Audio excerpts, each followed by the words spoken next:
form of democracy is said to be better than the best form of military regime. We are trying to build political blocks. Just days after he defected from your party, I believe is the politics taking too far. Members of the new board of Police Service Commission. You know, the thoughts of the fact that his seat should be declared vacant because we have some states that have experienced, some level of insecurity. The headship or the leadership of the Senate or the House of Representatives. But I have gone beyond that now, beyond partisanship. I don't think a lot of you know the crisis in the APC. We know that the people of the country are getting more information about what is happening to us. With what you know about the person, you can go ask yourself. But one of the things I've come to observe is that I'm Agberu. That made me like this Agberu. He don't need PVC. He don't need PVC. I was trying to convince him. News emerged that Jones Abiri, a Bayelsa-based journalist, is out on bail. And there's nothing, of course, that makes them to have this guy. As a citizen, first of all, every citizen has the right. What is happening in society, what is happening everywhere around him. From that day, Saraki knew that he was a madman in the APC. He should ask his people who leaked the information. That is his business. This is not the first time JSS was taking over the National Assembly. It may be extremely very difficult to remove a Senate president. But the question is the viability of most of these 91 political parties. Of course, you can't prosecute without investigation. It will be easier for you to have those people with the like minds to join you.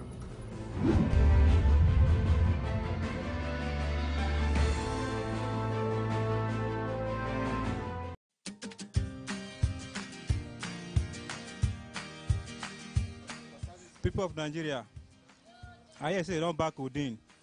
From my side, it's good though as the banner, because even human being, you no go to the drink Odin. I beg, it's good, make a banner. We don't want them again.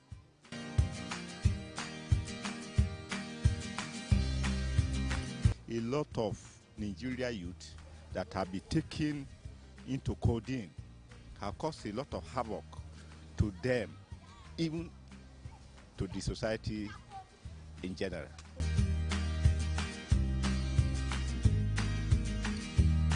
The recent ban of codeine is very amazing because that will help the Nigerian youths to face the reality and know what they're doing. Because of then, man, people are taking this codeine and they'll be very slow, they can't even help themselves out. But now that it's banned, I think they have no way to find any excuse. So they will come out, do the right thing at the right time and work for themselves.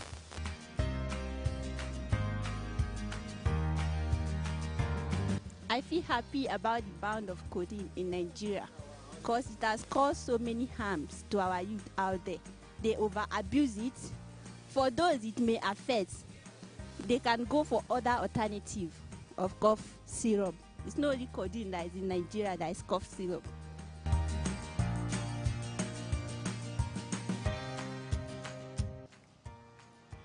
To some extent, it's okay. In the sense that the abuse is getting out of hand. You see people taking codeine as if they are drinking water, which is causing health hazards to most of us. That, I say, is not good. But think about it the other way around. I need codeine to cure me of one ailment or the other. And for me to go and get it now from the pharmacy becomes a problem because it's banned. So what do you do now? So before the government will come out to say this and that, I think it should be better for government to find out the root cause of why these guys or these little ones, not even guys this time, even women, even politicians, they do it, they take it. Find out why they are doing it, especially those guys outside. Then try to sort out that problem so that it will stop. If you say you ban it, the effect will be on almost everybody. But if you find out the root cause of why they are doing it, it will help us better.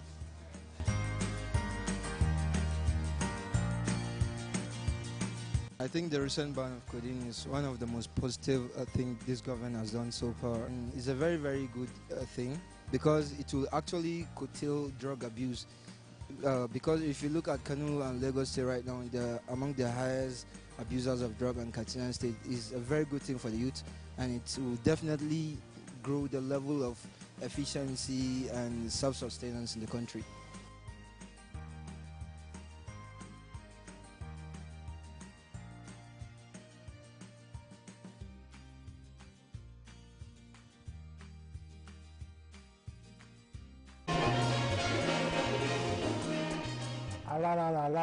My name is Femi Anikula Pokuti. This is just to tell you, beg you, plead with you, don't let anybody lure you into being violent.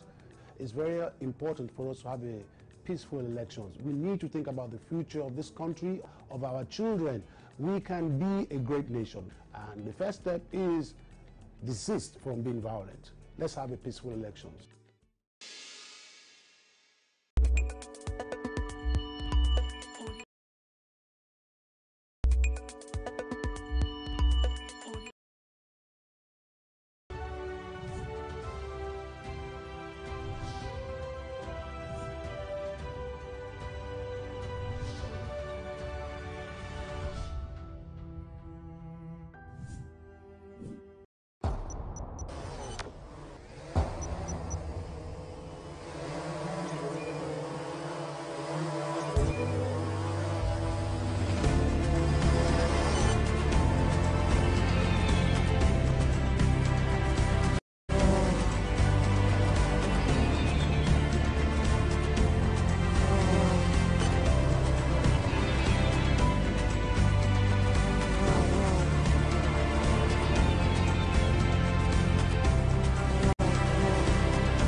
On Facebook, like our page and share our posts at People's TV NG. On Twitter, follow us at PTV_NG. Follow us on Instagram at PTVNG. Watch and subscribe to our YouTube channel, People's TV. Visit our website, www.ptvng.com. Subscribe now and join the conversation online. People's TV, People's Preferred Station.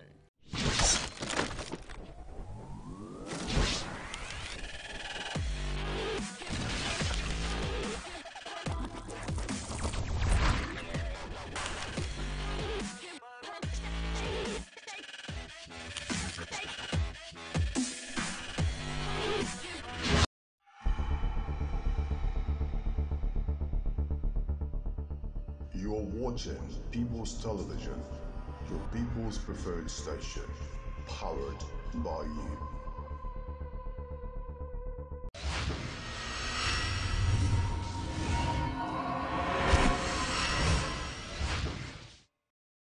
For innovative research-based analysis, fresh news and programs, join us on PTV, the People's Oriented Station, transmitting on Star Times Channel 120, showing across 36 states in Nigeria, and Channel 77 on Strong Decoder across 52 countries. Yes, you asked for it. Now you have the best of television. You can also follow us on our social media platforms showing on your screen. People's Television, powered by you.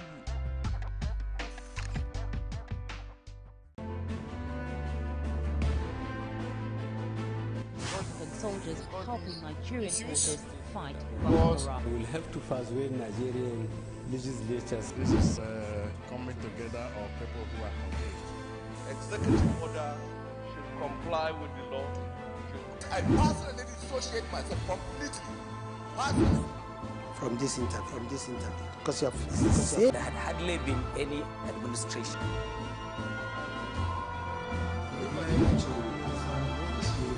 Practitioner, well explained the end of under the law. No religious body in Nigeria. Validate the claims by the INEC chairman. It is.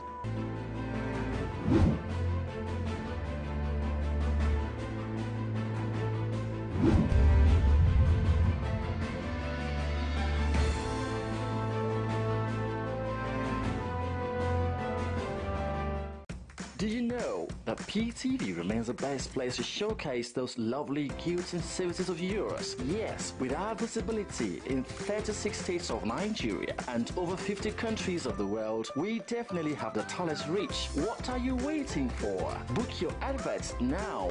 Call us with the number displayed on your screen.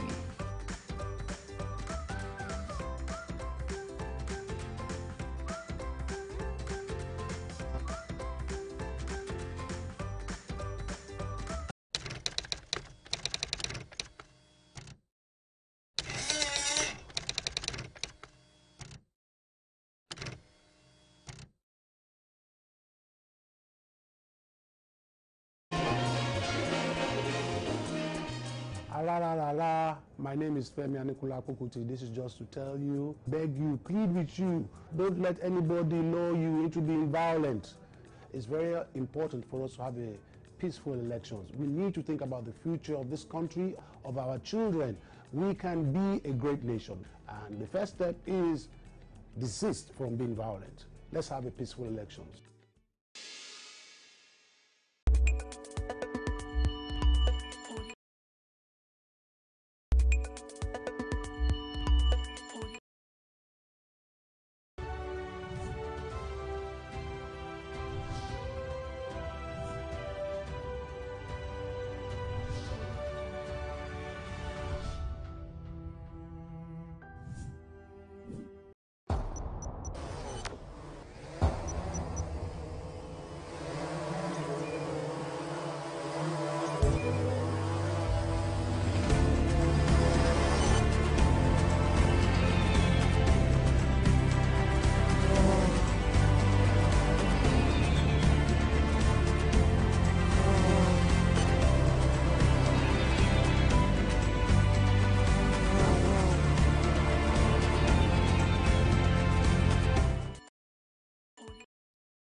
It's a beautiful evening here in the nation's capital, and trust me, the weather in the nation's capital is quite cold. Not like we're in September, as in it doesn't look like we're in September according to the weather, but we're in September.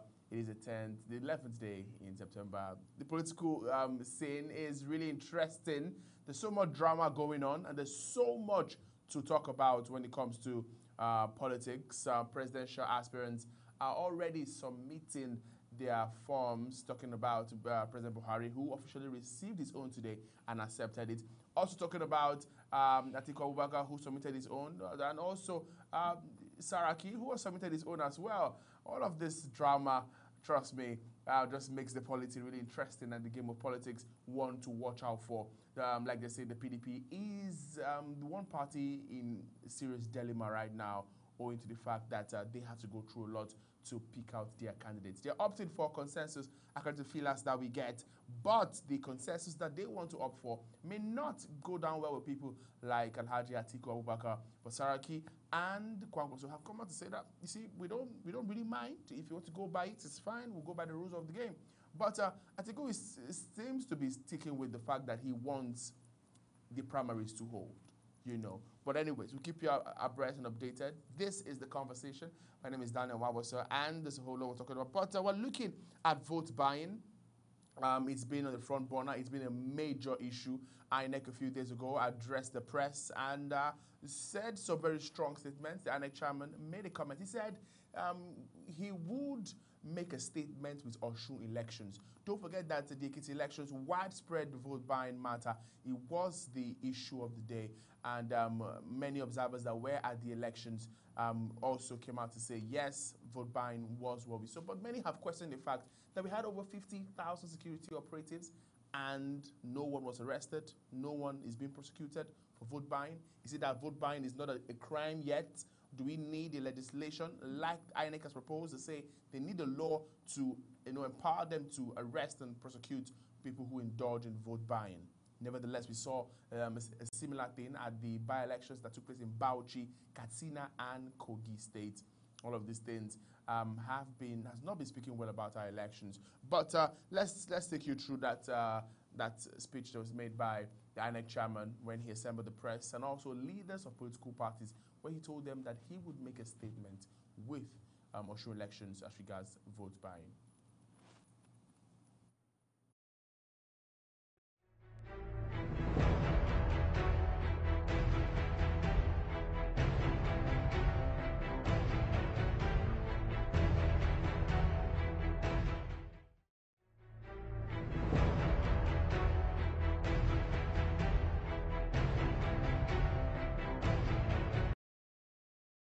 So I can't conclude without talking about this important issue, and I wish to appeal to the political parties to continue to work with us to ensure that we address this menace.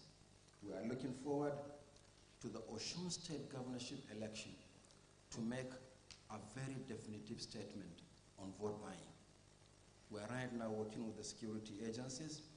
We shall arrest, we shall prosecute, and make public show of how not to behave in a democracy.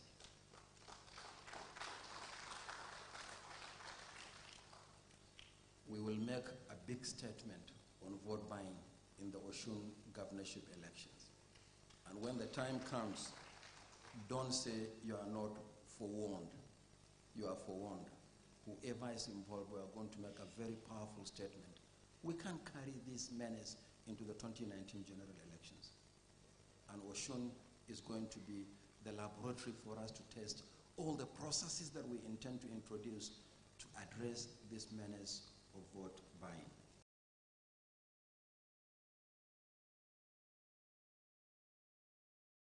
So I can't conclude without talking about this important issue, and I wish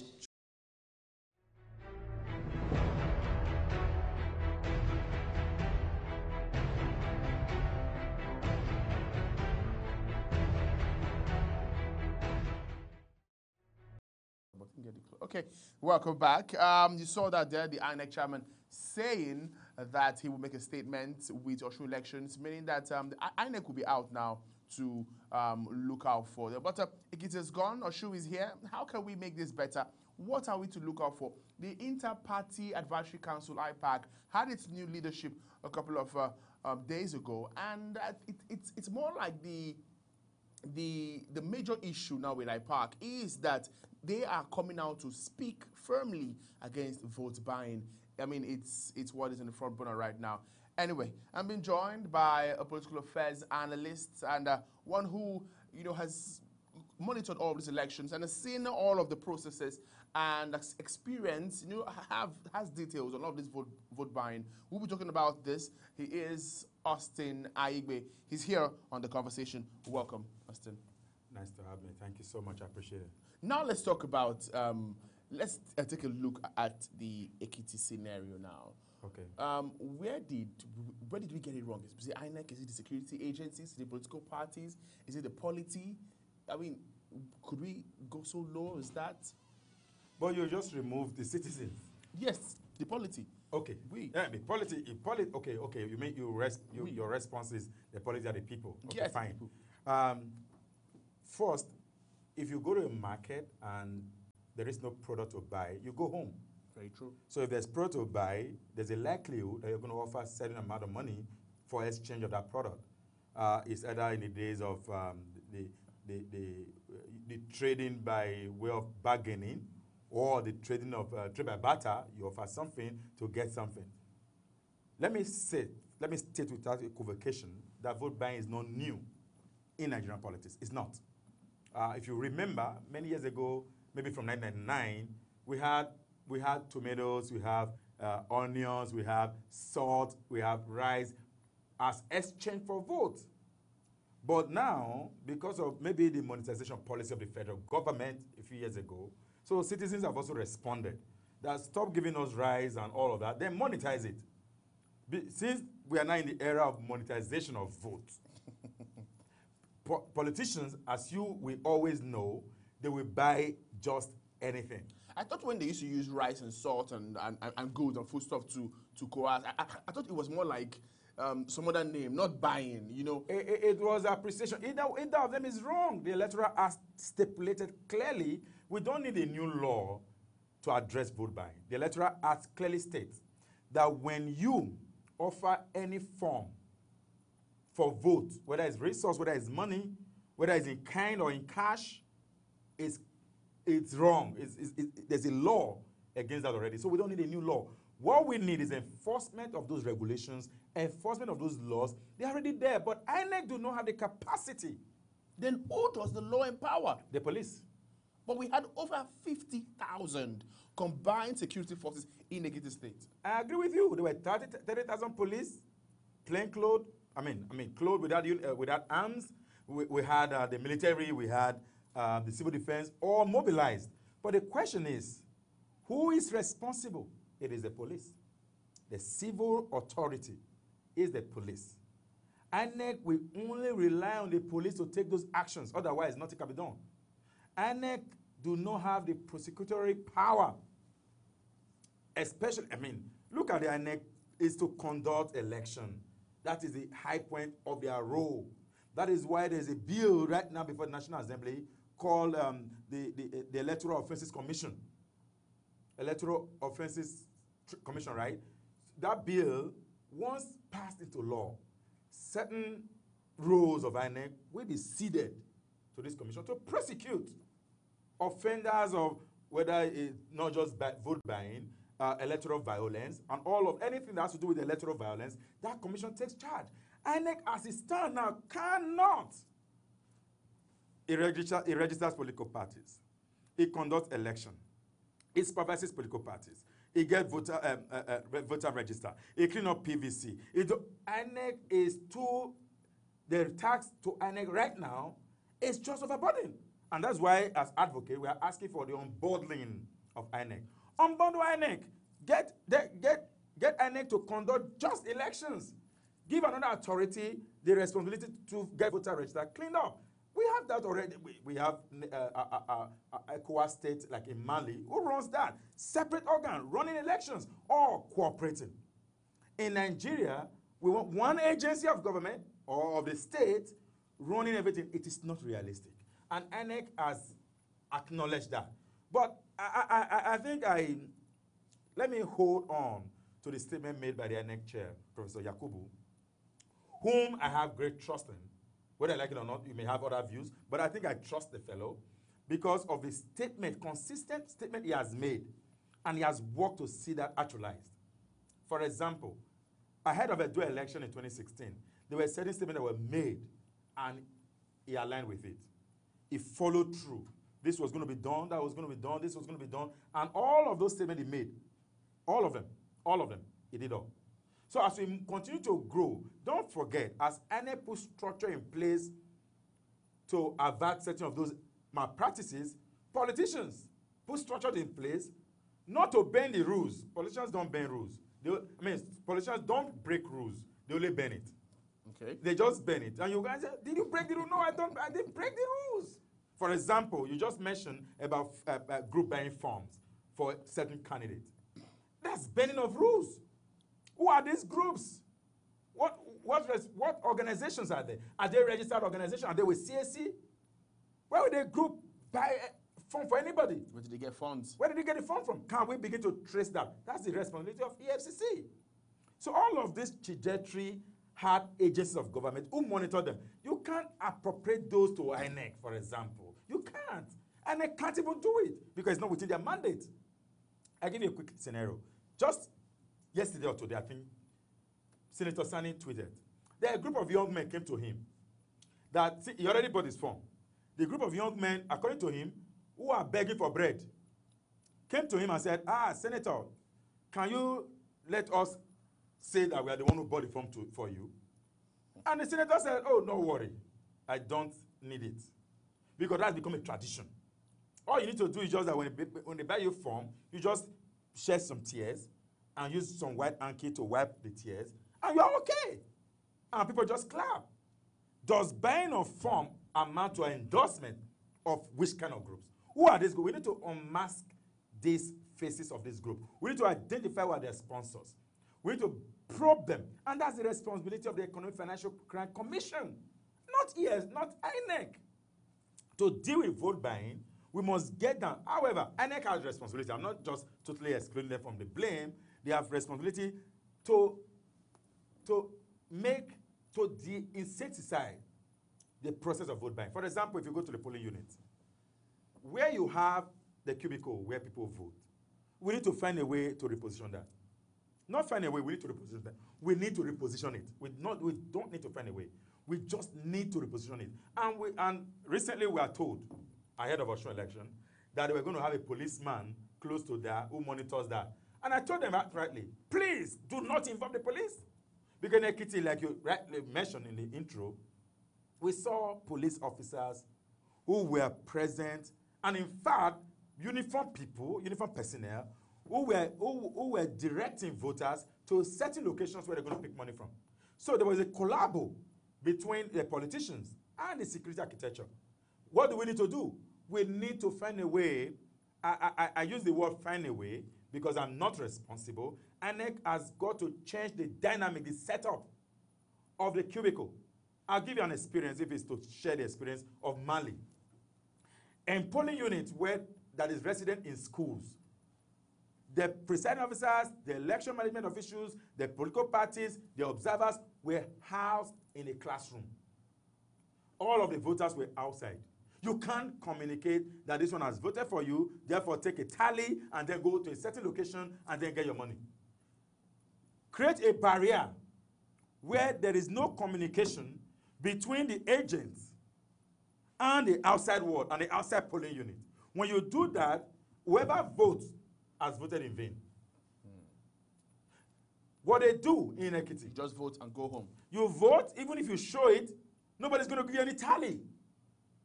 And the agent is not going to communicate to somebody else to say, he voted for us. Like in Ekiti, I'm going to give you a video what happened in Ekiti. Someone was voting, in fact, backing the agents, backing the people, so to say, because there was a long queue. So the agents they are looking at who was voting. And you know the way our ballot paper is structured. You don't need to show the ballot anymore. In Edo, they were showing ballot papers. So you show, that's what they see and buy. In Ekiti, you don't have to show. All you just need to do is for the agent to monitor the way the voter is moving his hand. If you move your hand upward, there's a likely party you vote for. Yes. If you move your hand downward, there's a likely party you vote for. And there's just two parties. So if it's up, the people in the upper cadre knows that this fellow has voted for us. If you move your hand downward, the parties in the lower cadre know that, and these are just two contenders. So you're saying that the technique now is more sophisticated? They just develop, it's you change it this way, they change it that way. Because before it was take their money and vote your conscience. That. Now you have to prove that you voted. That happened in Edo election. I'll give you a vivid story. There was a particular polling unit in Edo 2016 election where people were paid 2,000, 4,000 to go vote.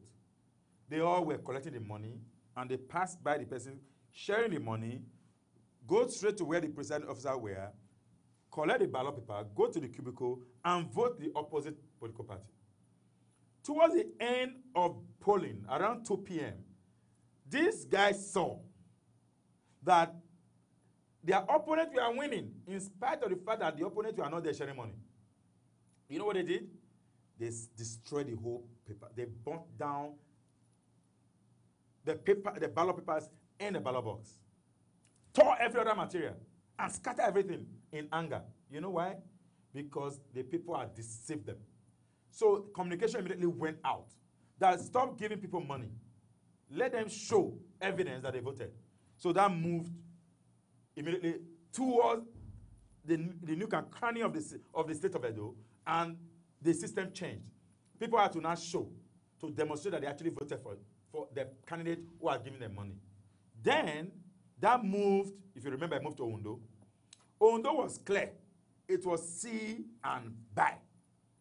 We don't see, we don't buy. So, Ondo was show it, we see it, you know, we are a market. Then we give you tally. They give you a tag.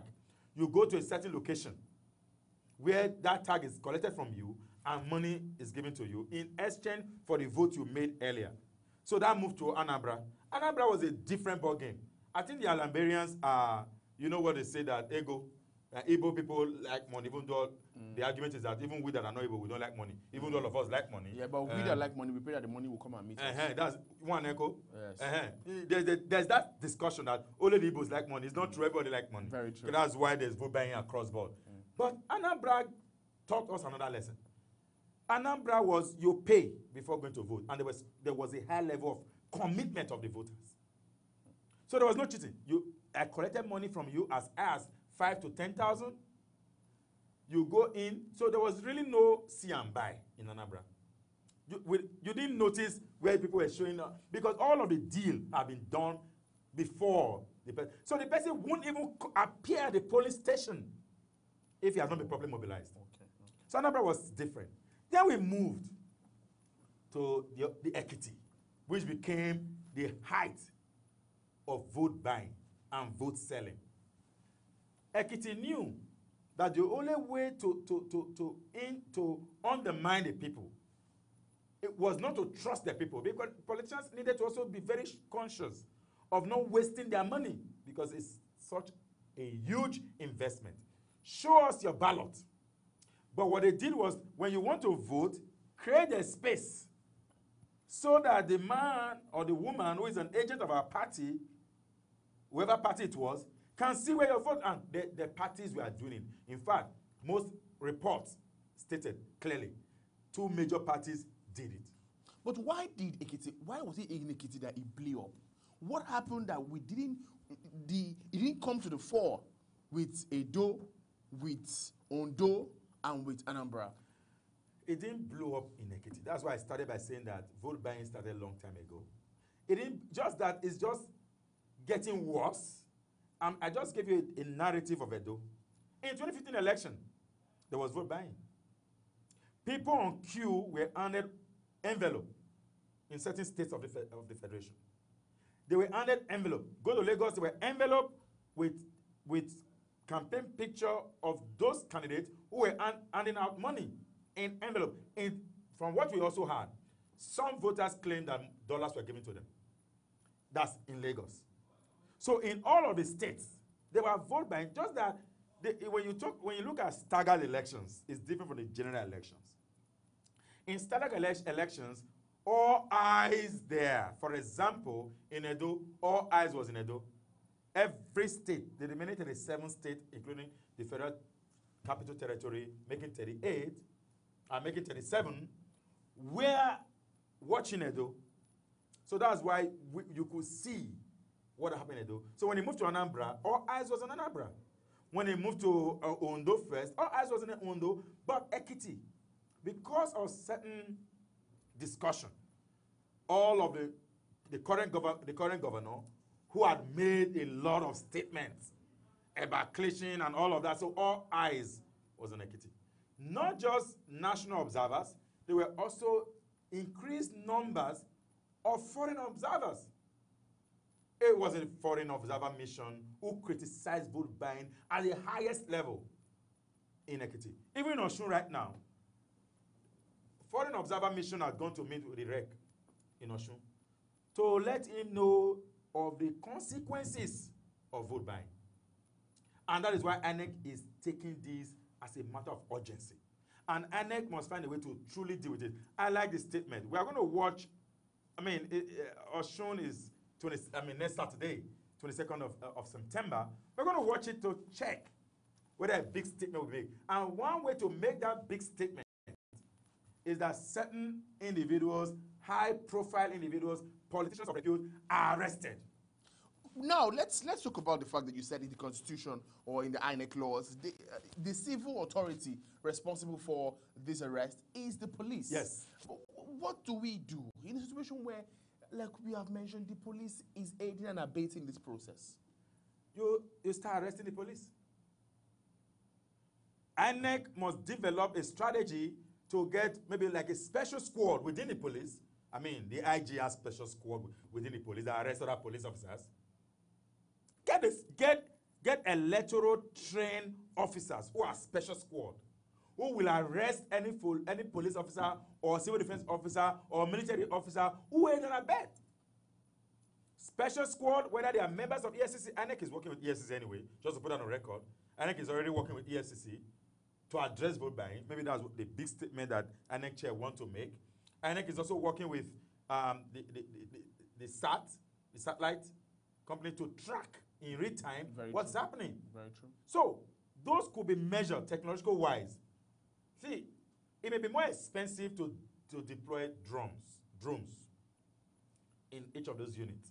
Maybe more expensive for INEC, but with a SAT company, NigerSat, you can zoom in on any location you want per time. And you can take pictures of actual happenings. But in any, like IPAC chair has reiterated or stated clearly that was going to work with INEC. Can IPAC also deploy technology to monitor set area? It may not deploy drone across the state of Osun, but Osun is a small state where we can just go in, only Osun, because Osun will tell us 2019 election. Very true. Because this is the last staggered election, even though we may have other by-elections, but people are not interested in by-elections. We're interested in staggered election because it builds up to the general election. That is why Osun is very important as a matter of necessity for the 2019 election. However, you may not see vote buying in 2019 because people will learn from Osun election. Whatever INEC want to do now. That's if Osun is gotten right. Osun, because INEC has not told us the strategy they want to use. INEC said they will make a big statement, according to the chair. So by the time they make the big statement, the politicians go back and make a big strategy.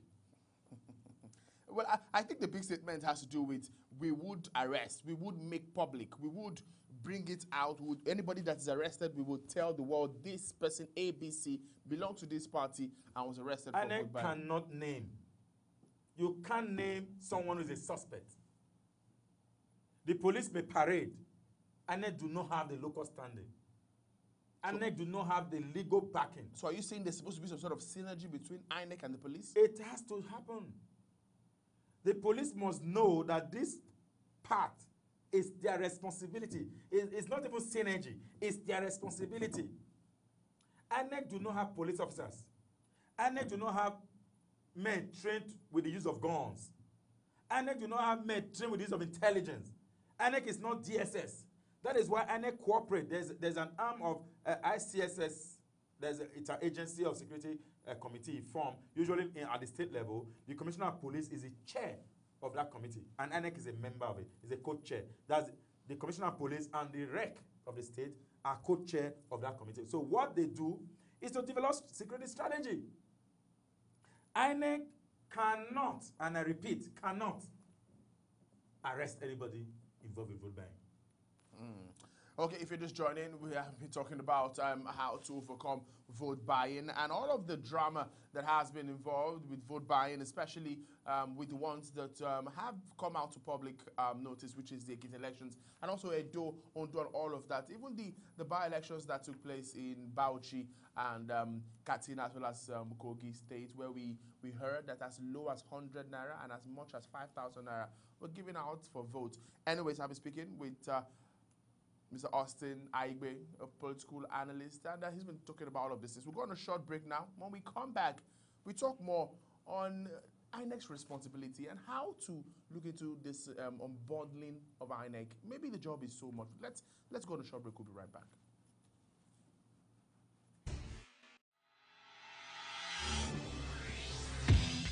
People's Television Nigeria has gone mobile. You can now watch PTV Nigeria on the go anywhere in the world. For real-time notifications, just go to Google Play Store if you're on Android or Apple Store if you're on iOS. Search for PTV Nigeria. Download. It's free. It's easy. And now you can catch up with the latest news analysis and political discourse on the go. So stay connected with PTV, Nigeria's #1 online TV.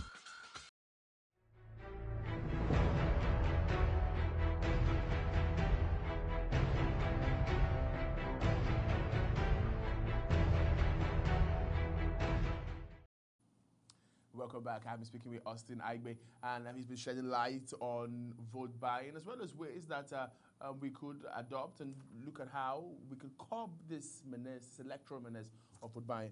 Now, let's talk about the cumbersome or the so much responsibility that INEC has. I mean, if they are seeking for this law now to, enable them, empower them to do their job, will it add more responsibilities to them, or are they asking for a commission? You see the statement you made. Let's keep it at the point of unbundling, that there's too much task for INEC right now.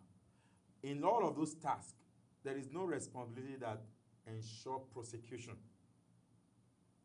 None is arrest. The job of arrest and prosecution lies in the prosecutory authority, which is the police. And INEC cannot truly function in elections without the involvement of the police. The IG is in charge of election day security, even though the INEC chair is in charge of the conduct of the election. There are separate organs. But we can have commissions. Now, like I just mentioned a few minutes ago, there is the Electoral Offences Commission bill before the National Assembly. What is it that the bill will do, among other things, is to begin to have power to arrest and prosecute, like EFCC. EFCC can arrest and prosecute. They have detention facilities. They can charge you to court. And they have the power to do that because there are provisions for it. But INEC do not have that. Unbundling INEC is simply let's separate certain functions that make INEC too choked up, so to say. Have you ever been to INEC office? It's more like a Federal Republic of Nigeria. The staff of INEC arguably may be the highest in terms of federal parastatals, staff of federal parastatals.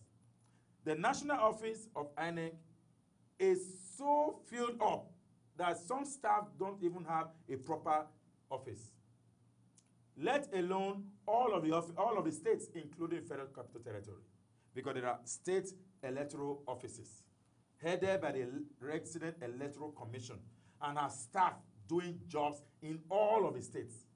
So INEC has, in quote, a lot of assignment on their plate, and all of this, with the new dimensions now coming, they are not now able to function because the law does not give them the backing.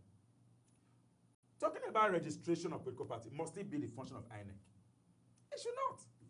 Another agency can deal with that. Talking about delineation of units, another agencies can deal with that. Let INEC function. Be restricted to the conduct of credible elections, so they can focus and be to design strategy. As it is now, if there are cases, not just cases, there are many cases, INEC is in court almost every other day. You have issues with your primaries, you join INEC. You have issues with your party, you join INEC. You have issues with the election result, you join INEC. INEC is involved. In fact, at the last count, I think there were about over 100 cases that INEC must respond to. according to report. But if you don't register a political party, the political association takes INEC to court, let alone candidates.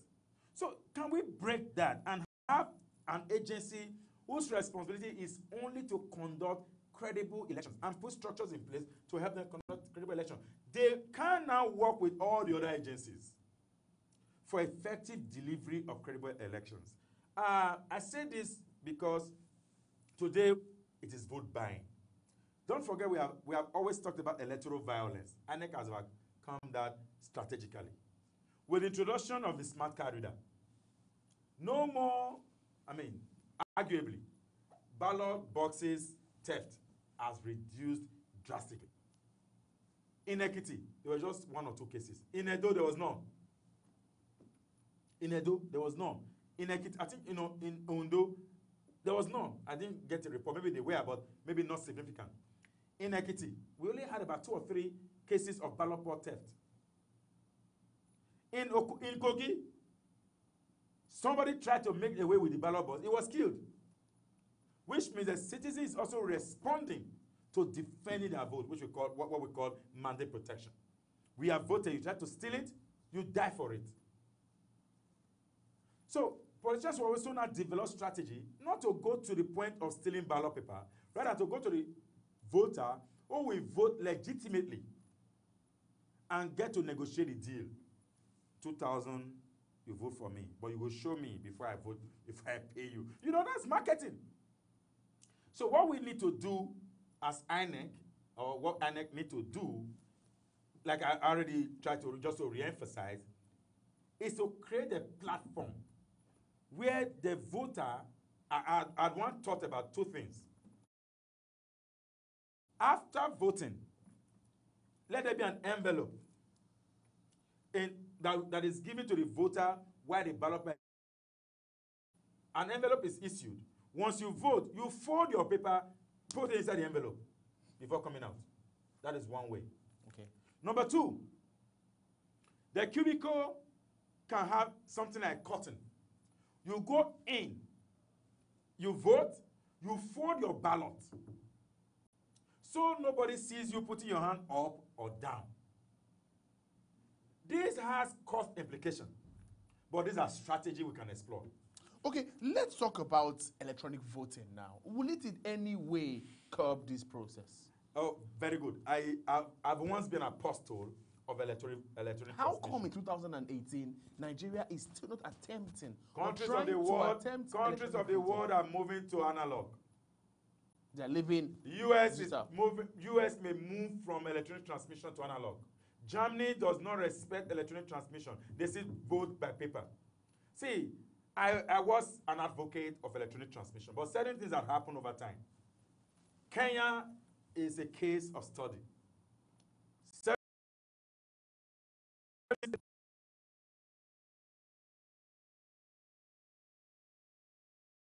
Announcement, so to say. Same thing in America today.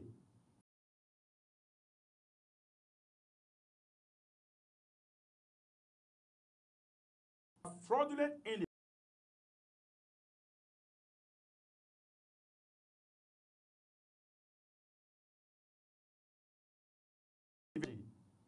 they can hack it.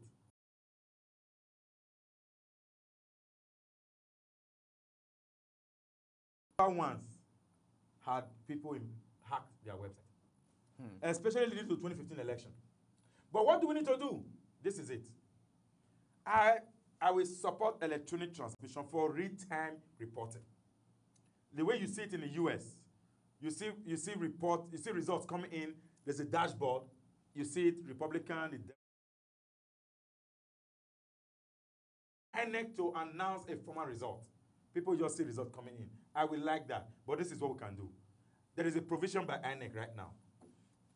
After the vote is cast at the polling unit, a Form EC8A, which is a result sheet, is written out. The presiding officer will be saddled with the responsibility of ensuring that a Form 60E, what does Form 60E do? That form is wider and bigger and more clearly written than the result sheet. The result sheets are given to agents and police officers and observers, of course, who are present at the unit. But what the Form 60E does, once the result on the Form EC8A, which is the original result of the polling unit, is transferred into the Form 60E, boldly written with a marker and pasted at the unit. Then, right before the observers and the agents and all of that, the result is transmitted from the polling unit. So there's evidence of that from 60E, which should be snapped.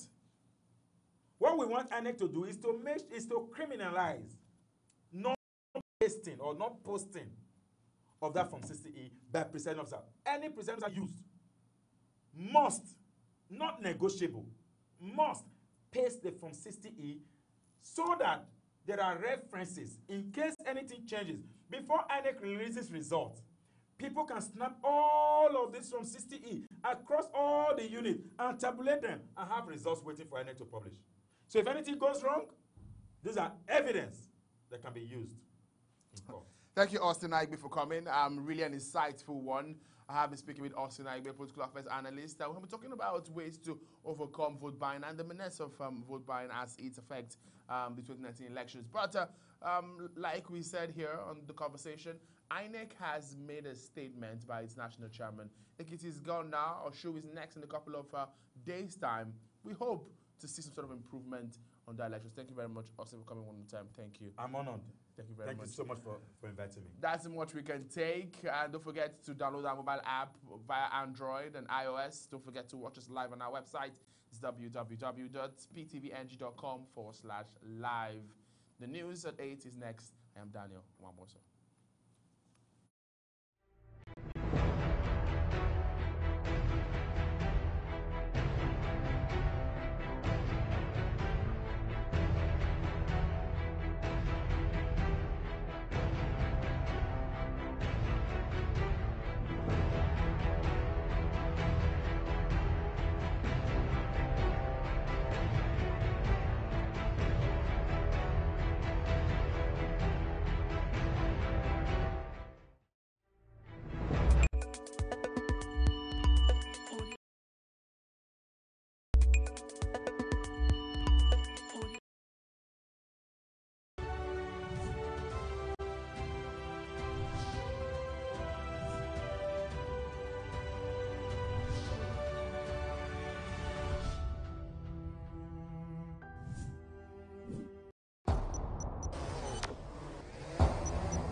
On Facebook, like our page and share our posts at People's TV NG. On Twitter, follow us at PTV_NG. Follow us on Instagram at PTVNG. Watch and subscribe to our YouTube channel, People's TV. Visit our website, www.ptvng.com. Subscribe now and join the conversation online. People's TV, people's preferred station.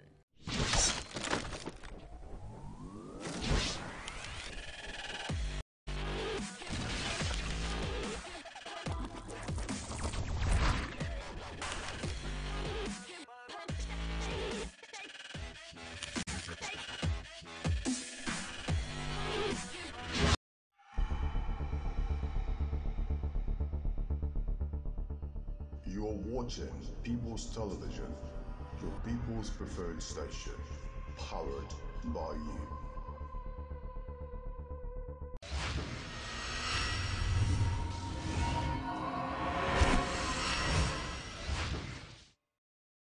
For innovative research-based analysis, fresh news and programs, join us on PTV, the People's Oriented Station, transmitting on Star Times Channel 120, showing across 36 states in Nigeria, and Channel 77 on Strong Decoder across 52 countries. Yes, you asked for it. Now you have the best of television. You can also follow us on our social media platforms showing on your screen. People's Television, powered by you.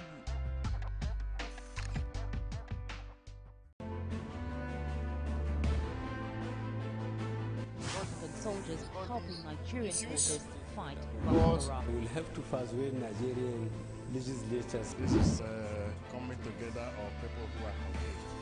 Executive order should comply with the law.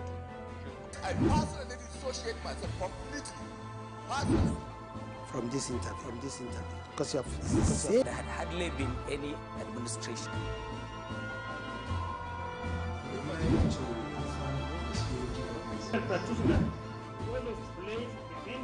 under the law, no religious body in Nigeria validate the claims by the INEC chairman. It is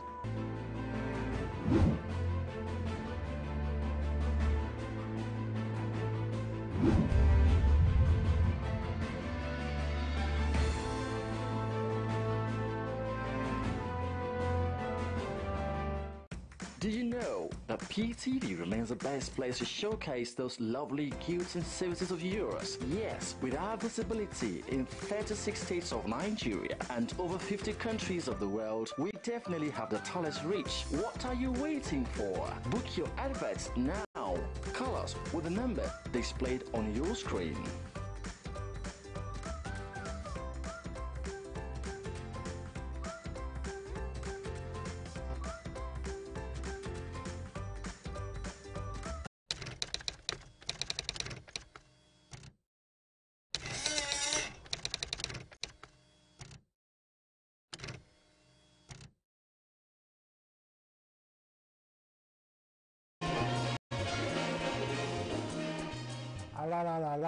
My name is Femi Anikula Apokuti. This is just to tell you, beg you, plead with you. Don't let anybody lure you into being violent. It's very important for us to have a peaceful elections. We need to think about the future of this country, of our children. We can be a great nation. And the first step is desist from being violent. Let's have a peaceful elections.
On Facebook, like our page and share our posts at People's TV NG. On Twitter, follow us at PTV_NG. Follow us on Instagram at PTVNG. Watch and subscribe to our YouTube channel, People's TV. Visit our website, www.ptvng.com. Subscribe now and join the conversation online. People's TV, People's Preferred Station.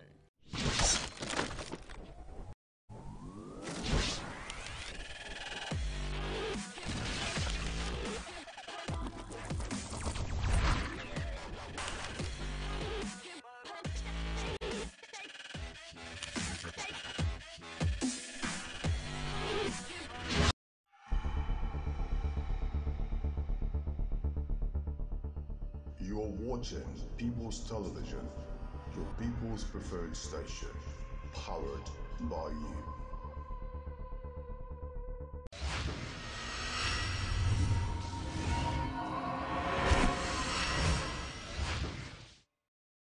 For innovative research-based analysis, fresh news and programs, join us on PTV, the People's Oriented Station, transmitting on Star Times Channel 120, showing across 36 states in Nigeria, and Channel 77 on Strong Decoder across 52 countries. Yes, you asked for it.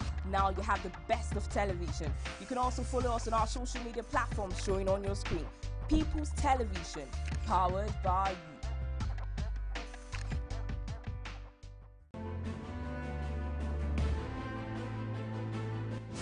Soldiers helping Nigerian forces fight Boko Haram. We will have to persuade Nigerian legislatures. This is coming together of people who are confused.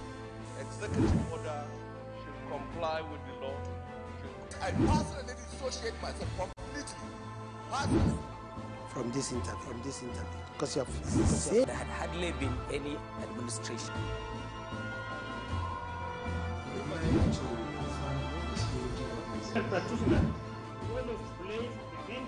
Under the law, no religious body in Nigeria validate the claims by the INEC chairman. It is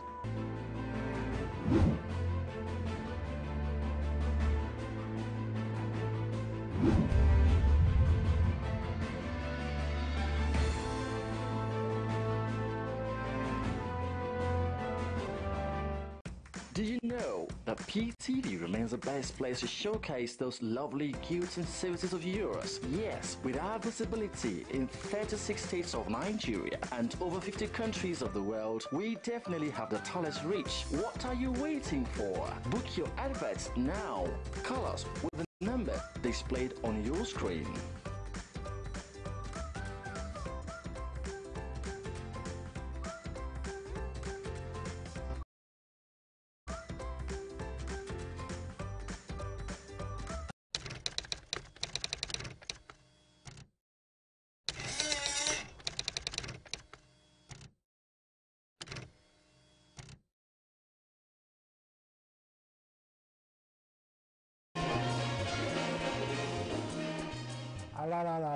My name is Femi Anikula Kokuti. This is just to tell you, beg you, plead with you. Don't let anybody lure you into being violent. It's very important for us to have a peaceful elections. We need to think about the future of this country, of our children. We can be a great nation. And the first step is desist from being violent. Let's have a peaceful elections.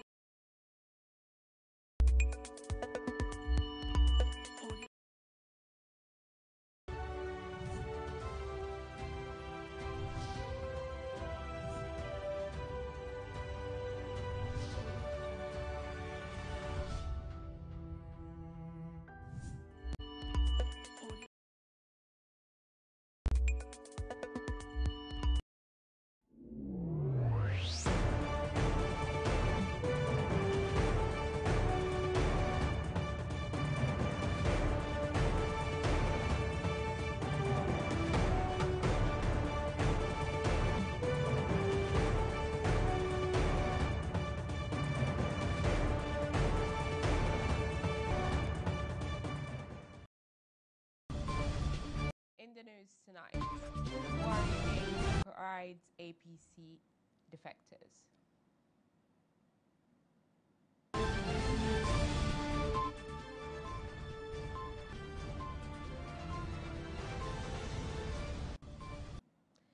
NSA assures INEC of security.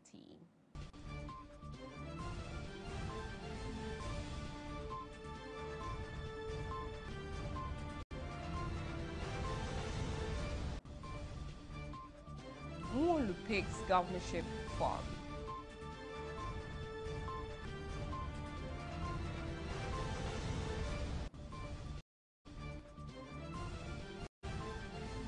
Nigeria gets fresh $2 billion deal from China.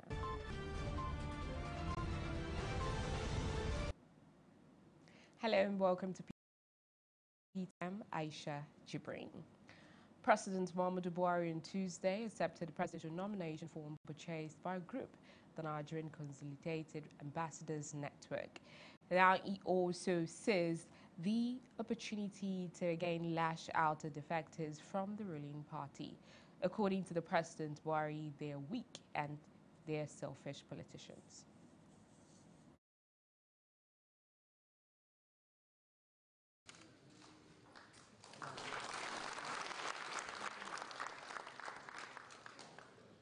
We are decisively addressing new security challenges locally while maintaining our regional and international commitments.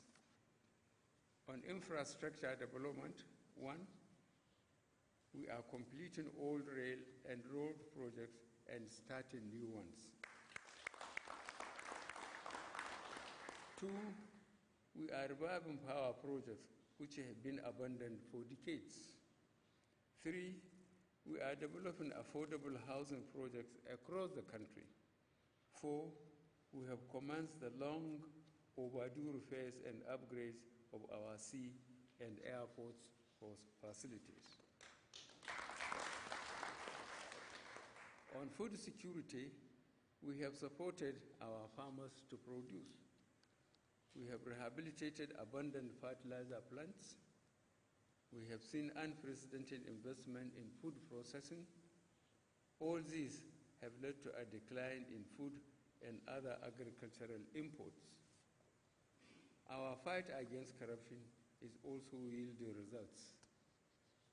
The strict implementation of the Treasury single account has stopped the leakages in government activities. Our aggressive anti-corruption campaign has shown that it is no longer business as usual.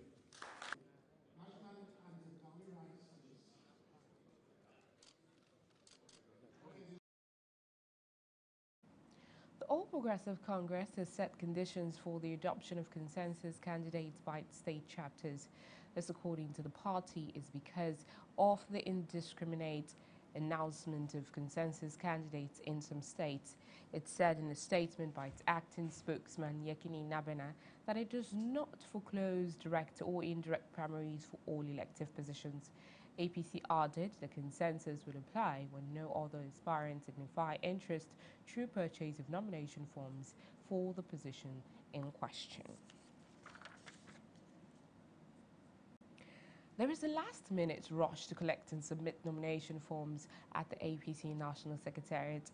High-caliber politicians cited the party office are Niger State Governor Sani Bello, former Minister Pauline Talling, and Senate spokesman Senator Sabi Abdullahi, also saying that the APC Secretariat in Abuja is former Oyo Governor Adebayo Alao Akala. Francis Etuko has the rest of the story.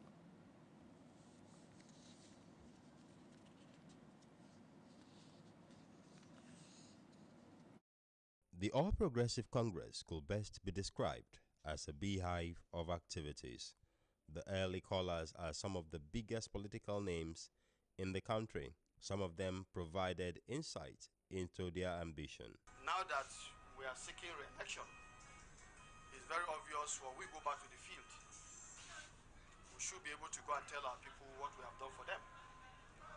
And on this note, I think I'm very confident that by the special grace of God, I have served my people diligently. I have struggled as their representative to ensure that dividends of democracy gets into Niger North Senatorial District, and to also speak out with respect to the problems that affect that very great senatorial district. You can see a groundswell of support for what we're trying to do. The distinguished senator, I'm sure, had come here and also have picked up his form for governor. I have picked up mine and I've submitted same.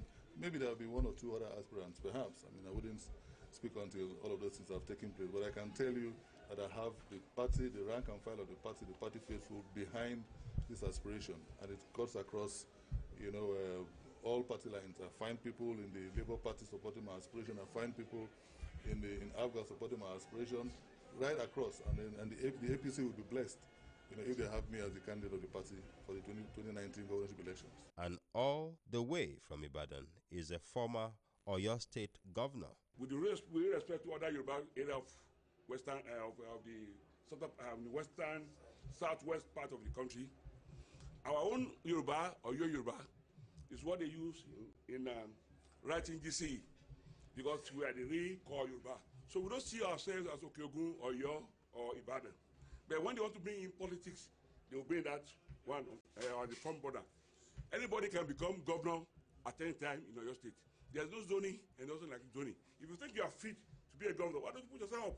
Some of the aspirants were emphatic on some trending issues that have been topics of debate within the party. Anybody that is a popular politician will never second to indirect primaries. Direct primaries is more democratic, and that is the only option that will express the wishes of the people. I would have preferred direct primaries so that I can judge and I can see my popularity with my people. That will give me confidence on what they're going to do for me in the general election. But now that it is like this, it is still my people, my party members, my executives that are going to vote. We have no problem with that, and we're going to go into election. And we believe justice is going to be delivered. The aspirants are convinced that the primaries will be a credible process with a level playing field for all. Francis Etuko, PTV News, Abuja. Senate President and presidential aspirant on the platform of the People's Democratic Party, Bukola Saraki, has named Doyin Okupe as the chairman of the Media Council for his campaign organization.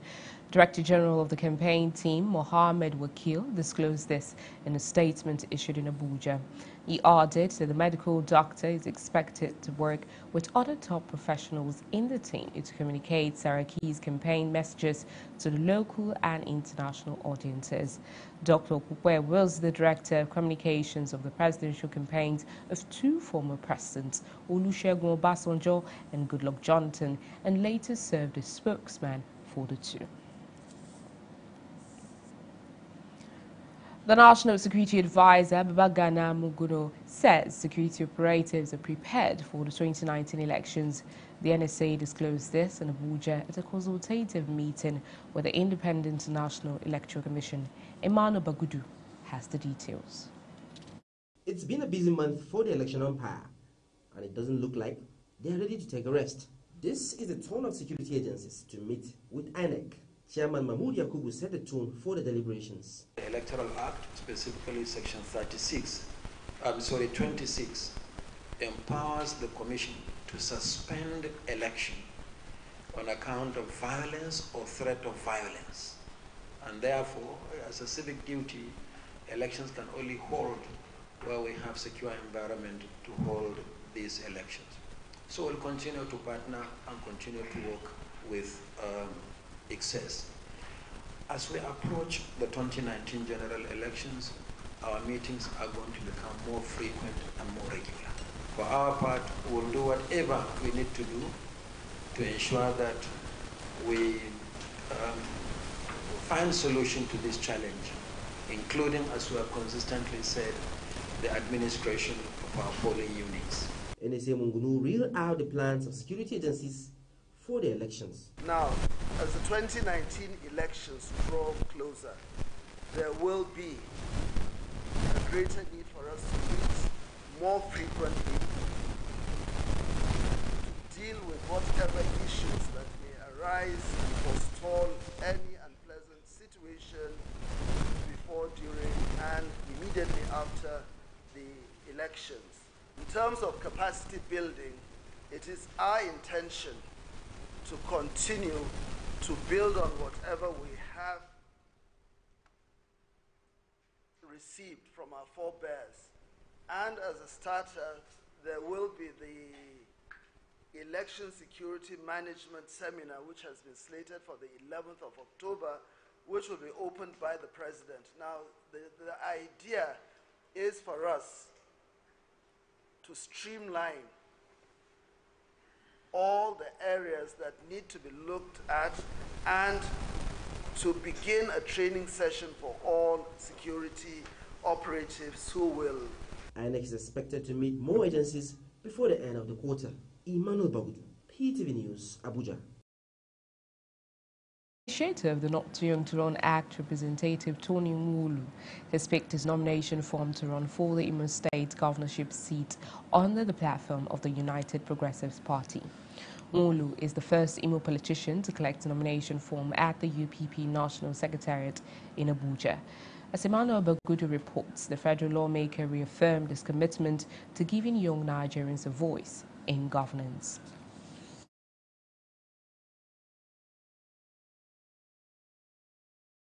After breaking ethnic barrier in Lagos to clinch the Isolo Oshodi slot in Nigeria's House of Reps, Tony Nwulu is set for another feat, that of being the youngest governor in the political history of Imo State. The federal lawmaker left the main opposition party, the PDP, for the lesser-known UPP, and as the electoral process demands, he now has the nomination form to set the ball on his governorship ambition rolling. UPP! Love and unity! Love and unity! And after the successful purchase of the nomination form, it's time to hear from the man behind the landmark of the Not Too Young to Run Act. I can reliably tell you that facts and figures on ground shows that my party has become a party to reckon with in Imo State. That's to start with. And then when you talk about the powers that be, like I told you when I started this, the power resides with the people. The people are the powers that be. And at the right time, they will make their choice. And I'm sure that that choice will be Tony Nwulu. The party has done some extra work on the aspirants. And I've gone this far. But it is my honor and pleasure to present to you the party nomination form for the governorship race in Imo State. And I present this to you. For the glory of God. I expect to that INEC will do the same. He also made a case for Imo youths. To a great extent, that we reduced the age for running for election does not mean that you don't have to be qualified to even seek that position. It's not an all-comers affair. You must have the intellectual capability to stay whatever office you intend to occupy. Let's start with that one. But then, where you would also fault that comment is that the system has not, in earnest, supported the growth of the young people. Until recently, there were two parties in the Imo governorship race.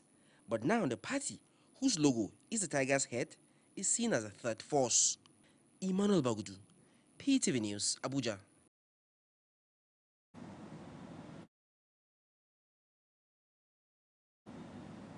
More governorship candidates have emerged in Benue State, and the latest to join the race is the immediate past special advisor to Benue State Governor on Local Government and Chieftaincy Affairs, Titus Zam. Zam said his decision to join the governorship race was predicated on the poor performance of the incumbent governor, Alex Essex, from APC to PDP. Our Benue State correspondent, Akume Tav, tells us more from this report as presented from our studios. The 2019 general elections is barely a few months away, and the political space has been full of activities. As states begin to gear up for their party primaries, other aspirants have continued to indicate interest to seek election into offices. Now, Titus Zam is the latest to join the governorship race in Benue. In line with the anti-corruption measures of the President Muhammad Buhari-led federal government, I will also domesticate good governance strategies in consonance with the contemporary international development system. Here, what I'm talking about is that some of us who are in the academics and have also taken time to carry out some research about development, the major concept now in the international development paradigm, whether it's the United Nations or World Bank, is this good governance concept with emphasis on efficient and effective service delivery, prudent management of resources, rule of law, accountability, transparency, free press. If elected governor, the former ally to Autumn promised to reinstate over 10,000 local government workers who were sacked by Governor Autumn. Let me tell you exactly what has happened about this issue of the new people being tagged post by the Trump's administration. The preceding government of PDP abused employment in the local government. Council chairmen were employing people at their own level without recourse to the Local Government Service Commission. Local Government Service Commission, on its part, also didn't conduct themselves well because some approvals were not genuine. Because they didn't meet the big man in the commission, he types a letter of approval and gives you to go and employ. So when I assumed duty at Bureau, there was no specific staff list in the local government. So it was difficult for me to even pay. And that partly explains why from January 2015 to May, there was no payment. At the end, the governorship aspirants accused the Governor Autumn-led government of failing to develop the states. Benue State Governor Samuel Autumn on Tuesday swore into office the first substantive female head of state civil service. He also saddled her with the task of ensuring harmony and better performance in the civil service. The swearing-in ceremony took place at the old banquet hall of the government house in Makurdi, the state capital. Veronica Onyeka making history in Benue State. Governor Autumn recognizes the task ahead and urged her to live up to expectation. I must add that because we are gender friendly and sensitive, the first female head of service of Benue. Let me quickly add that her appointment has come at a time that the civil service is facing many challenges, which include indiscipline, lack of commitment to duty, absenteeism, and dwindling performance as a result of government inability to pay arrears of salaries. There is no doubt that our state, like many others in the country, is passing through difficult times with paucity of funds, slowing down the momentum of our services to the Benue public. She promised to do her best to elevate service in the states. So I appreciate and thank you, His Excellency, for this honor. I want to assure you that this confidence reposed in me, I'll never betray it. I will uphold the tenets of the service and build on what my predecessor has taught. I will also not forget my oath of allegiance today. So thank you, sir. Thank you, and thank you. Veronica Onyeka takes over from George Ede, who has proceeded on retirement. She was, until her elevation, the permanent secretary in the office of the deputy governor. Majority of Nigerians that took part in a survey says new media is a major breeding ground for fake news. The survey carried out by NOI polls shows that almost 70% out of 1,000 respondents came to that conclusion. The poll specifically showed that 67% of Nigerians see it as the home of fake news. This findings corroborates with the report of a two-day conference by the Center for Democracy and Development, which revealed that the emergence of new media, especially social media, has given rise to fake news in the country.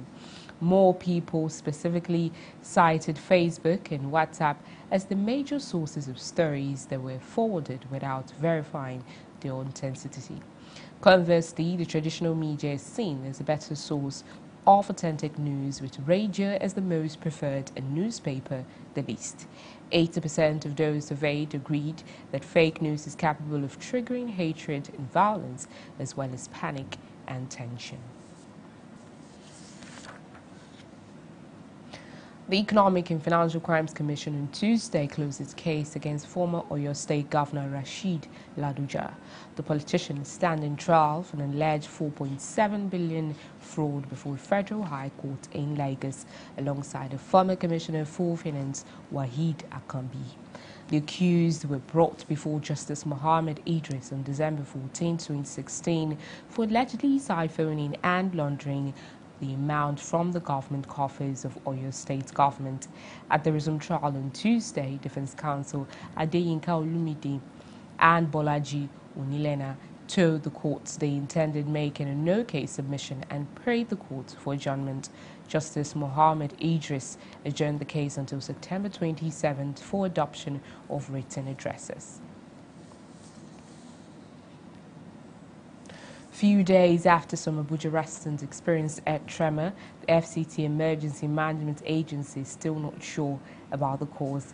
Director General of the agency, Idris Abbas, said the agency was yet to establish whether it was man-made or natural. He, however, said that if it was natural phenomenon, it would stop on its own. The DG noted that if it was natural, it was bound to happen again after 12 years. He added that if it was caused by the activities of company blasting rocks or drilling boreholes around the affected areas, it can reoccur. Abbas, however, said that the activities of the drillers had since been stopped. He said the FEMA would embark on advocacy and sensitization to the general public to tell them what to do in case of tremor.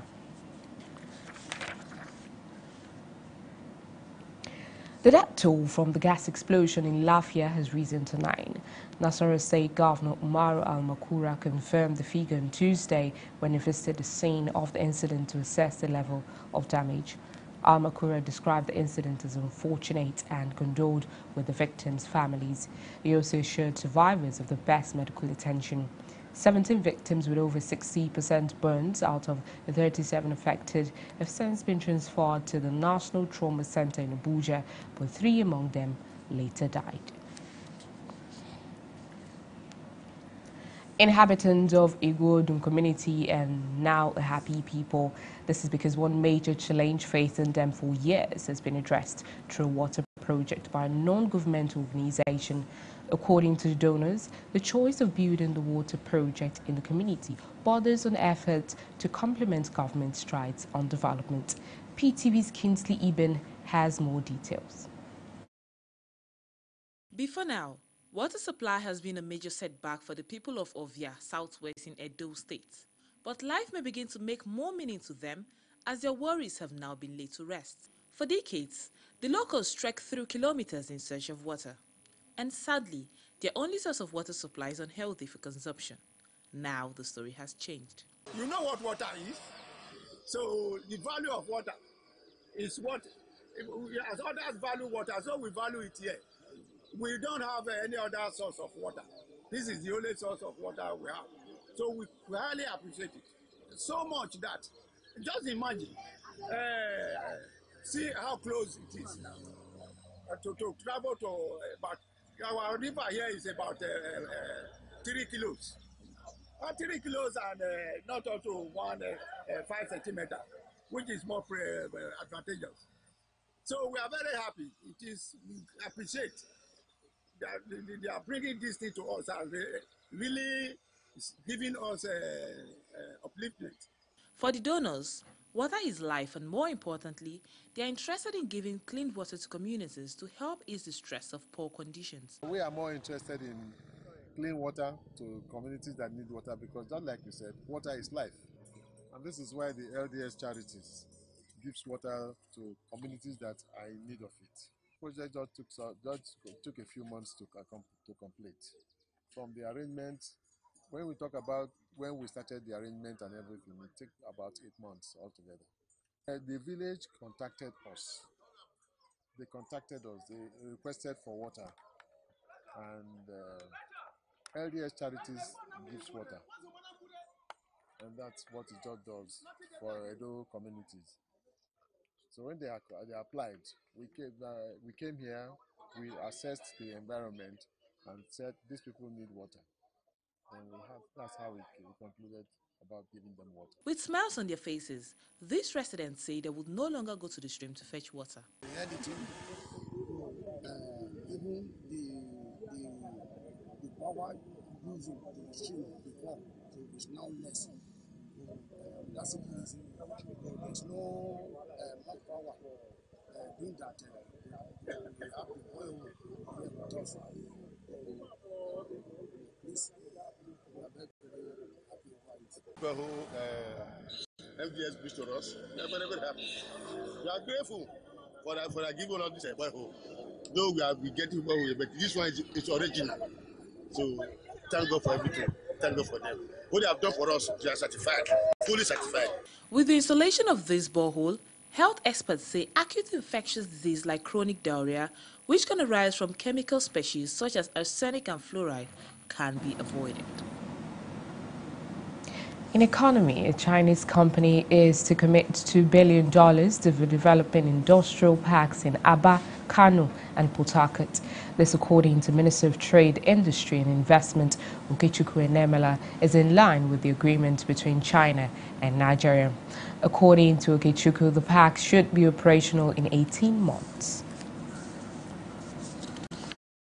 I do agree that the policy in general, so far we have not achieved the intention, will not achieve the results. And the reason is that for an auto policy to work, there has to be alignment between all the elements of the policy. So I'll give you an example. You need people who will come and produce the cars here, or at least add value here. You need financing for those that want to buy the cars.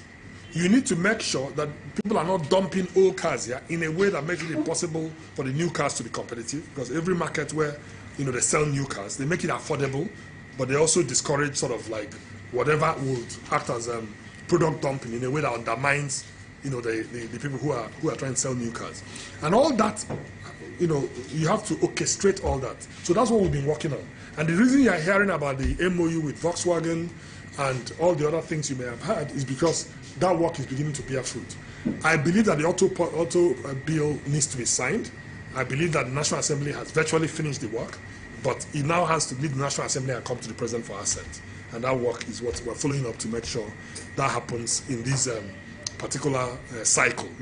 Our goal will be to make sure that within 1 year that at least some of the initial investment would have happened, because they've been sort of in feasibility planning mode for the last 1 year. And the meeting with the President was actually supposed to be a high point that will lead to going from what I call the MOU, which has been signed, to more definitive final agreements, which, as you know, will normally follow extensive due diligence and reaching an agreement with all kinds of players on the ground. But they committed after the meeting with the President that the team that will do that work, that will move things forward, will be on the ground shortly. And like I said, we have a short-term plan to make sure that at least some of these places will break ground, and then obviously build the parks over, say, an 18-month period, a 12 to 18-month period.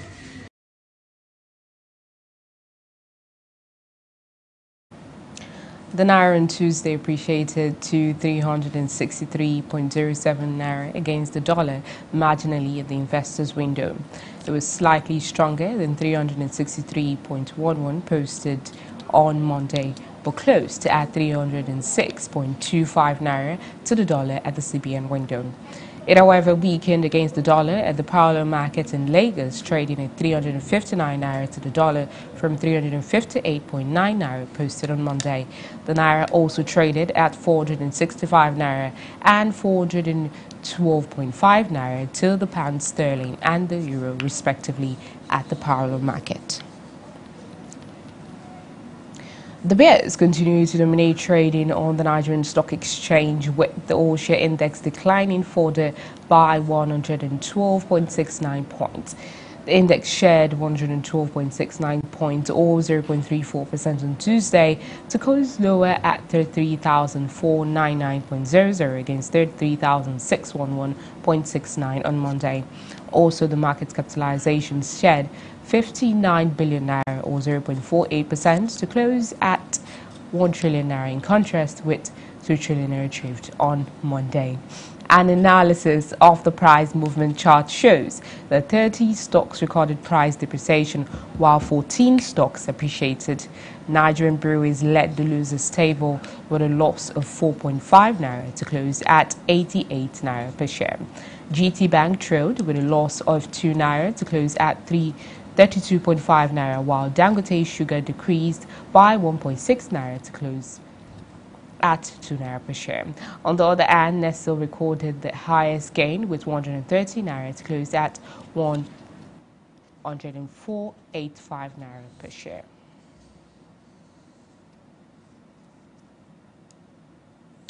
You're watching PTV Tonight. Keep up with the news by downloading our app, PTV Nigeria, on Android and iOS. You can also watch us on www.ptvng.com/live. Follow us on Instagram and Twitter at PTV_NG.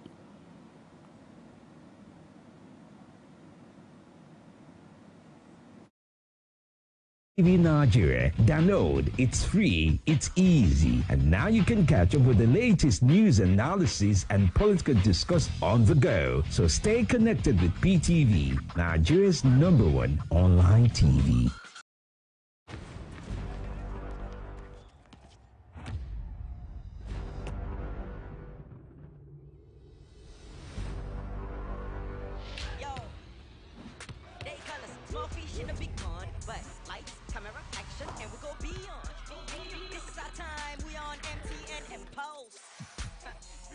No, we refuse, so now we can wave our banner. Yo, get ready for what we have to offer from Texas Sports. We got it on Impulse. I say science. We got it on Impulse. Silence the game. We got it on Impulse. And what? Yo, Impulse. The stage is set, so let's own it. They say be this, they say be that, but all we want to be is just us, man. Facts.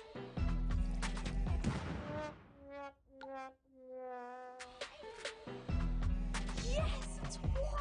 Buy an MTN SIM and dial *344# to unleash their potential. MTN Impulse. Learn, play, shine everywhere you go.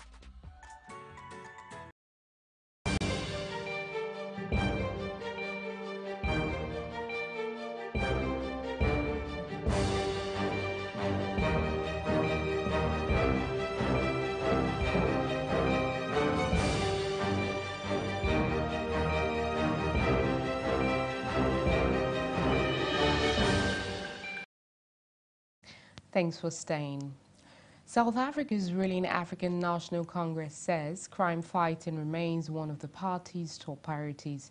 The party said in a statement that efforts and creative interventions must be intensified to escalate the battle against crime. ANC was responding to the release of the latest crime statistics by Police Minister Bheki Cele in Parliament earlier on Tuesday. The country's murder rate has kept an upward trajectory, increasing by 6.9% in the period from April 1st, 2017 to March 31st, 2018, during which 20,336 people were murdered. This translates to a shocking 57 people being murdered every day.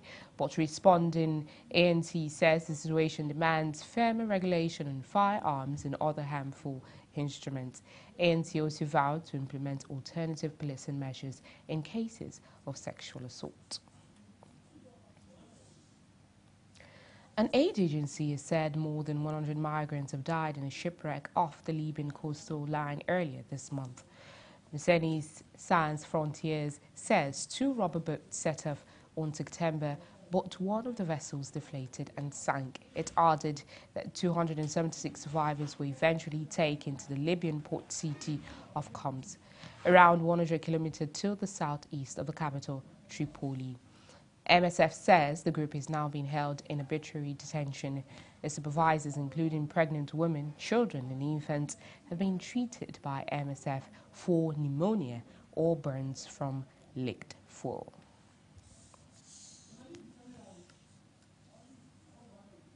Russia launched its largest war game since the World War on Tuesday, with hundreds of thousands of troops, including Chinese soldiers, taking part for the first time in eastern Serbia.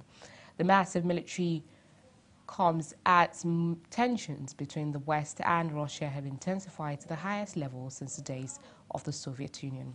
NATO has condemned the drills as a rehearsal for a large-scale conflict. The war games involve more than 300,000 troops, 36,000 tanks, 1,000 aircraft and 80 warships and support vessels, according to Russia Defense Ministry. Hungary's Prime Minister Viktor Orban has accused the EU of insulting his country. As its parliament began considering disciplinary action against Hungary, parliamentarians are debating whether his right-wing government's policies on issues like migrants pose a threat to the EU. It comes just months after the European Commission took the step of launching similar proceedings against Poland. However, this is the first time Parliament has tried to use the power known as Article 7. Irish broadcaster is reporting the U.S. President Donald Trump's visit to the Republic of Ireland has been cancelled. The White House had announced the visit early in September. Trump was expected to visit his golf course in Dunburg, County Louth and Dublin on the weekend of November 10th and 11th. It was the first visit since becoming president in 2016. An Irish government spokesperson told RTE that the visit had been postponed for scheduling reasons. Off to Brazil, the far-right candidate in Brazil's presidential election, Jair Bolsonaro, is to have more major surgery after he was stabbed during a campaign rally on Thursday. His doctor says his 3-year-old remained in intensive care following the attack of a lone assailant. He suffered a deepened, life-threatening wound to his intestines and lost 40% of his blood. He'll be confined to either hospital or his home for several more weeks. Sports news now. Real Madrid star Marcelo has admitted to tax fraud and accepted a 4-month suspended jail sentence.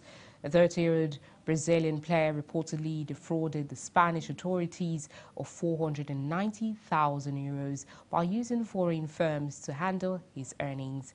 He'll also be required to pay 750,000 euros fine.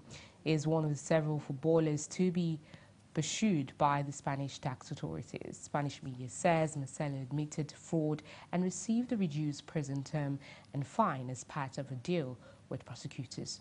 Under the country law, a 2-year sentence for the first offence can be served on probation, so this is likely to spend his time in jail.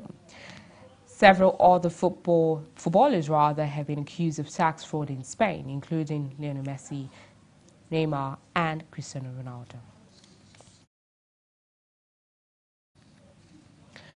England forward Harry Kane is to be rested by manager Gareth Southgate for Tuesday's friendly against Switzerland. The Tottenham striker, who scored 6 goals and won the Golden Boot at the World Cup in the summer, has started 61 matches in all competitions since the start of last season. Kane's Spurs teammate Dele Alli has withdrawn from the squad with a minor muscle strain. England faced Switzerland in Leicester after 3 straight defeats and have never lost 4 consecutive matches. Italy's manager Roberto Mancini remains defiant and that his strategy will eventually reap rewards. This was after a 1-0 defeat to Portugal in the Nations League piled pressure on him as the country craves a victory to ease the pain of the World Cup absence. And Andre Silva's strike just after the break ensured Portugal went top of their Nations League Group 3, where 3 points from the first game 11.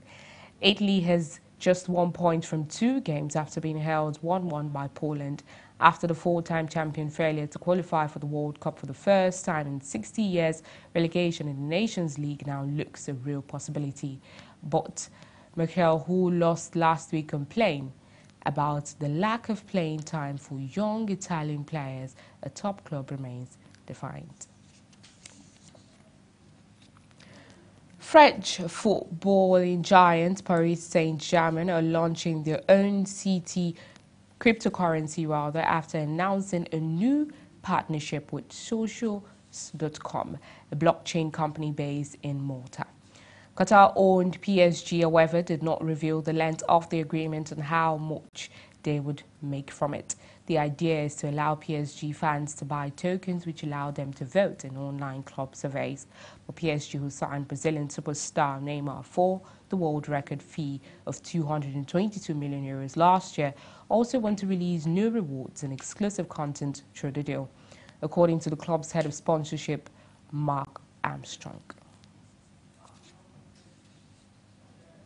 The manager of the Czech Republic national team, Karel Jerolim, has left his position by mutual consent. The country's football association announced his exit on Twitter on Tuesday. The decision follows a 2-1 defeat at home by Ukraine in the UEFA Nations League opener last Thursday and a 5-1 thrashing by Russia in a friendly match on Monday. The association said it would meet with new coaching candidates in the coming days.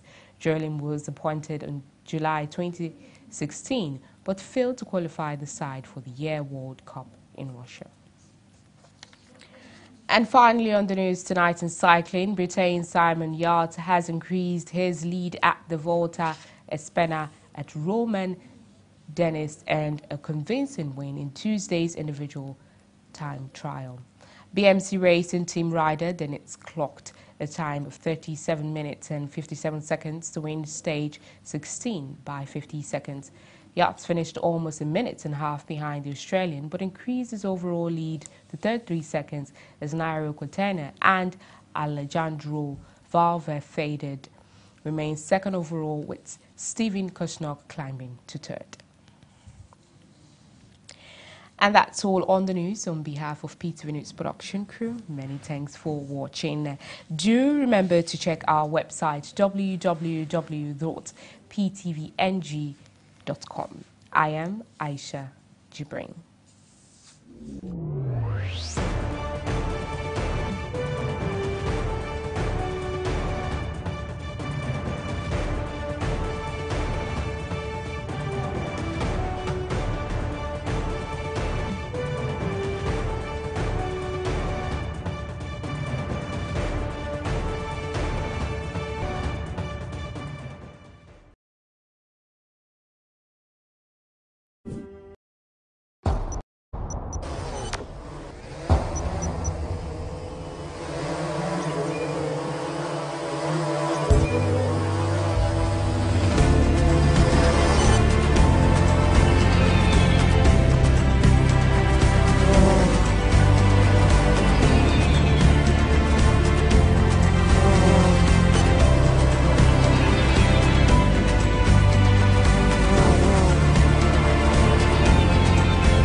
On Facebook, like our page and share our posts at People's TV NG. On Twitter, follow us at PTV_NG.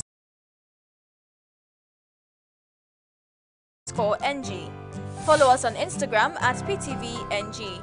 Watch and subscribe to our YouTube channel, People's TV. Visit our website, www.ptvng.com. Subscribe now and join the conversation online. People's TV, people's preferred station.